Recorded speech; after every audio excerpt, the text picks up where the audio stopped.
آیا میدونستید که با استغفار کردن میتونید خودتون رو، خانوادتون رو و دوستانتون رو از عذاب خدا نجات دهید؟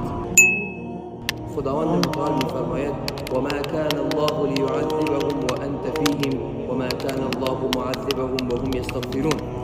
خداوند در این آیه وعده داده تا زمانی که رسول اکرم صلی الله علیه و سلم در میان این امت باشد عذاب را نازل نمی کند. و بخش دوم آیه این رو میرسونه تا زمانی که در امت کسانی باشند که استغفار بکنن خداوند متعال عذاب رو بر آنها نازل نمی کند. استغفار ما را از عذاب الهی نجات می دهد و سبب می شود که رحمتهای الهی بر ما و خانواده ما نازل شود. رسول اکرم صلی الله علیه و سلم با اینکه معصوم بودن روزانه 70 مرتبه یا 100